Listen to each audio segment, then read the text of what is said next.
पंजाब में आईनी बहरान खत्म। पहले मरहले में 8 वुज़रा ने हल्फ उठा लिया। गवर्नर पंजाब बलेगुर रहमान ने सूबाई वुज़रा से हल्फ लिया। राना इकबाल खान, अवैस लगारी, मलिक अहमद खान, अली हैदर गिलानी, अताउल्ला तारड़, ख्वाजा सलमान रफीक, हसन मुर्तज़ा, बिलावल वराइश ने हल्फ उठाया। वुज़रा को कलमदान आज सौंप दिए जाएंगे।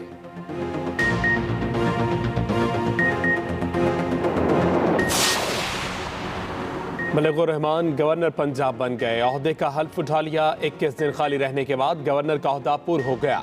नून लीग की सूबाई हुकूमत को कानूनी और आईनी मामला चलाने में रिलीफ मिल गया।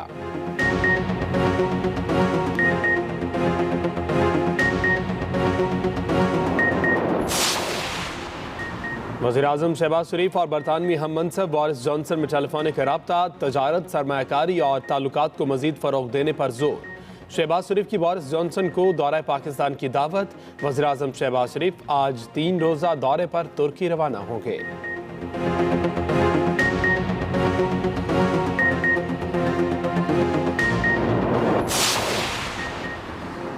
दौरा रूस पर तमाम स्टेक होल्डर्स को एतमाद में लिया। मुझे कैसे पता था मेरे लैंड करने के बाद क्या होगा? इमरान खान का बरतानवी टीवी स्काई न्यूज़ को इंटरव्यू। कहा, हमेशा से फौजी मुदाखलत का मुखालिफ रहा। अफगानिस्तान के मसले का भी कोई फौजी हल नहीं था। पाकिस्तान पर इल्ज़ाम न लगाया जाए।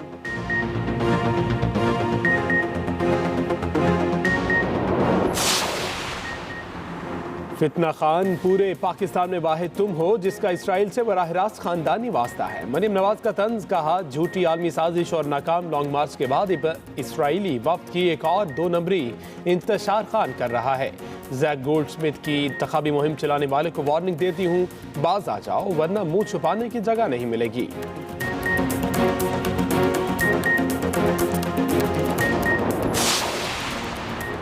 मुल्क में बिजली का बहरान संगीन हो गया। लाहौर और कराची समेत छोटे बड़े शहरों में 8 से 10 घंटे लोड शेडिंग का अजाब।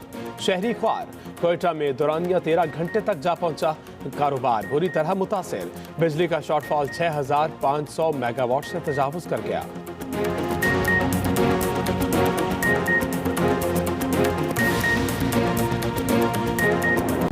पंजाब की काबीना की तश्कील के आइंदा मरहले में मजीद अरकान हल्फ लेंगे। मुस्लिम लीग नून और पीपल्स पार्टी के हल्फ लेने वाले 8 अरकान को आज कलमदान सौंप दिए जाएंगे। पीपल्स पार्टी के हसन मुर्तज़ा को सीनियर वजीर बनाए जाने का इम्कान है। इसी हवाले से मजीद भी जानते हैं। हमारे साथ मौजूद है मेयर चीफ लाहौर मोहम्मद इलियास साहब। इलियास साहब, बताइएगा काबीना की तादाद क्या होने वाली है और कौन कौन इस फहरिस्त में मजीद अभी शामिल हैं? अच्छी, जो काबीना की तादाद है इसमें बताया जा रहा है कि जो मशीर और वुज़रा जो होंगे इनकी तादाद 36 के करीब होगी और इस तादाद में जो इजाफा है वो मरहलावार किया जाएगा। अभी पहले मरहले में 8 जो अरकान हैं उन्होंने हल्फ लिया है और उसके बाद इसमें मजीद जो है इजाफा किया जाएगा जिसमें इत्तेहादी उन लोगों को भी शामिल किया जाएगा। हज़रत अलीम और करीम ग्रुप के जो अरकान थे वो मुनहरफ हो गए और उनको डी-सीट कर दिया गया। लेकिन अब गवर्नमेंट की जानिब से अपने जो मेंबरान हैं उनको और पीपल्स पार्टी के जो अरकान हैं आज़ाद अरकान उनको सीटें वज़ारतें दी जाएंगी। अभी तक तो जो 8 दी गई हैं क्योंकि रात गए तक ये सिलसिला जारी था कि काबीना हल्फ बर्दारी आज ही होगी क्योंकि उन्होंने डिले नहीं किया। पहले ही काफ़ी डिले हो गए। सीएम साहब ने कहा आज ही होगी और इस बारे में जो काबीना के जो अरकान हैं जिनको काबीना में लिया जाना है वुज़रा उनको नाम मियां नवाज शरीफ साहब ने खुद ले लिए थे। सारे उनने सबसे ले लिए थे जिनसे हमजा शहबाज से, मरियम नवाज साहबा से और मियां शहबाज शरीफ से उनसे नाम ले लिए थे, तजवीज़ ले ली थी और उसके बाद उन नामों को कंसीडर किया जा रहा है और मरहलावार उन नामों को सामने लाया जा रहा है। इसमें यह था कि जो सेहत के 2 मिनिस्टर होंगे लेकिन सेहत का ये सुनने में आ रहा है कि आखिरी लम्हे में इसमें तब्दीली की गई और एक महकमे के एक ही वजीर बनाया जा रहा है। इसी तरह दीगर जो है कि उनको देखा जा रहा है महकमों को कि किन किन को वजारतें दी जाएं और उसमें वजारतें देने के लिए जैसे पीपल्स पार्टी को सीनियर वजीर के लिए हसन मुर्तज़ा को नामजद किया जा रहा है। अभी कलमदान आज जारी किए जाएंगे उनको जो 8 वज़रा हैं। उसके बाद मजीद जो नाम कंसीडर जो फाइनल किए जाते हैं मियां नवाज शरीफ की मुशावरत से फाइनल होंगे उनको मजीद शामिल किया जाएगा। ये कहा जा रहा है कि काबीना की जो तादाद होगी वो 36 के करीब होगी। तो इसमें जो है अभी मुख्तलिफ नाम जो लिए जाएंगे फिर उन वज़रा उनसे अरकान से हल्फ लिया जाएगा उनको भी कलमदान दिए जाएंगे। और इस मामले में ये मुशावरत बिल्कुल पीपल्स पार्टी से और इत्तेहादी जमातों से भी की जा रही है, ताकि उनको भी शामिल रखा जाए गवर्नमेंट काबीना में, ताकि जो भी फैसले हों और तमाम बराबर के हिस्सेदार हों। तो इसमें ये नहीं है कि कोई किसी को पीछे किया जाए। हमजा शहबाज इस बारे में तमाम जो इत्तेहादी जो अरकान अलीम ग्रुप और तरीन ग्रुप है, उनसे भी, उनके सरबराहों से भी बातचीत का सिलसिला जारी रखा हुआ, ताकि जो काबीना साजी की जाए उसमें किसी की मशावरत के बगैर कोई फैसला ना किया जाए। क्योंकि काबीना को तैयारी के लिए सबसे अहम ये था कि बजट की जो है जून के महीने में जो बजट है अनाउंस किया जाना था, वो बड़ी अहम थी, क्योंकि बजट इसके बगैर काबीना के बगैर अप्रूव नहीं हो सकता। तो इस सिलसिले में जो भी अहम फैसले थे, जो भी ये जो सप्लीमेंट्री ग्रांट्स वगैरह की जा रही थी, उसकी भी अप्रूवल नहीं हो रही थी। और कई अहम जो तरक्याती काम और दीगर मामला थे, कानून साजी में बड़ी मुश्किल का सामना करना पड़ा था। लेकिन अब गवर्नमेंट का जो बहरान, क्योंकि गवर्नर ने अपने ओहदे का हलफ ले लिया, तो अब तमाम काबीना साजी भी होगी, तो पंजाब गवर्नमेंट की जो मुश्किलात थी वो अब खत्म होती हुई दिखाई दे रही है। जी, बहुत शुक्रिया मोहम्मद इलियास साहब।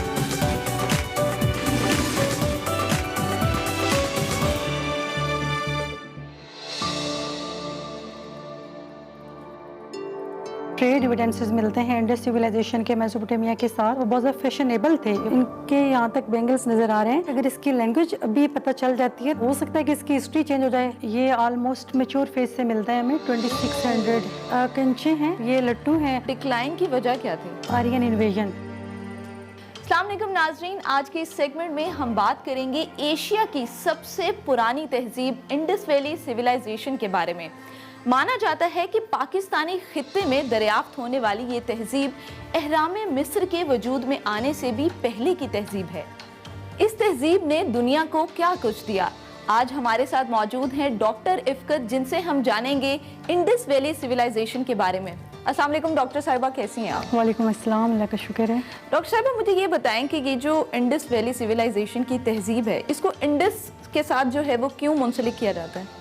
बेसिकली जो इंडस वैली सिविलाइजेशन की तहजीब है, इस जो हमें ज़्यादातर साइट्स मिली हैं, आर्कियोलॉजिकल साइट्स जो डिस्कवरी के बाद मिली हैं, वो इंडस रिवर पे मिली हैं। अच्छा। तो इसी बेस पे जो इसको इंडस वैली सिविलाइजेशन का नाम दिया जाता है। ठीक है, तो इसका जो अगर टाइम पीरियड हम देखें तो ये हमें कब से कब तक मिलती है? अगर हम इसका टाइम पीरियड देखें तो हमारे पास जो हिस्टोरियन हैं या आर्कियोलॉजिस्ट हैं, उन्होंने मुख्तलिफ जो इसकी पीरियडाइजेशन कर दी है टाइम के हवाले से। तो हमारे पास 4 फेजेज आते हैं। जो हमारे पास प्री फेज है वो 3300 BC तक एंड होता है। अच्छा। जी, 3300 से लेकर 2600 BC तक हमारे पास अर्ली फेज आता है। फिर मेच्योर फेज जो हमारे पास 2600 BCE से लेकर 1900 BCE तक आता है। ये वो पीरियड है जिसको इंडस सिविलाइजेशन की पीक कहा जाता है कि इंडस सिविलाइजेशन अपनी पीक पे थी। जी बिल्कुल।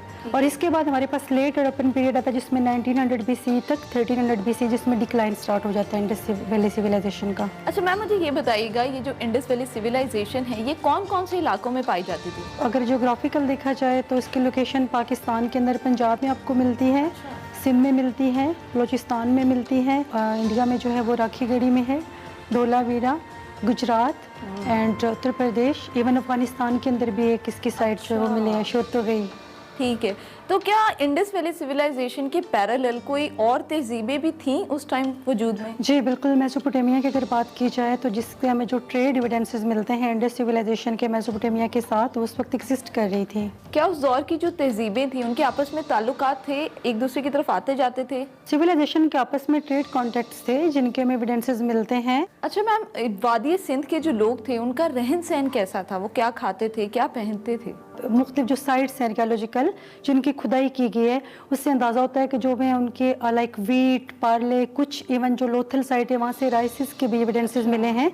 और वो लोग जो थे उनके बारे में ये भी कहा जाता है कि वो बहुत ज़्यादा फैशनेबल थे। अच्छा। विमेन के बारे में कैसे फैशन करते थे? अगर फैशन की बात की जाए तो ये जो हमें कुछ वहाँ से चीज़ें मिली एक्सकवेशन में, आप देख सकते हैं कि ये बैंगल्स हैं। अच्छा। और उस वक्त की वुमेन जो हैं, इवन कुछ जो सोर्सेज हैं उनके बारे में ये भी कहा जाता है कि वो लिपस्टिक भी यूज़ करती थी फीमेल उस दौर में। लिपस्टिक भी आ चुकी थी? मतलब वो पेंट वगैरह इस तरह की कुछ चीज़ें भी थी, तो वो इस तरह का भी मटेरियल कुछ के बेस पे कहा जाता है। और ये स्टोन बीड्स आपके सामने नज़र आ रहे हैं आपको। और अगर आप देखें, ये डांसिंग गर्ल का एक हमारे पास ये फिगर है और इसमें आप देख लें तो यहाँ इनके यहाँ तक बैंगल्स नज़र आ रहे हैं। और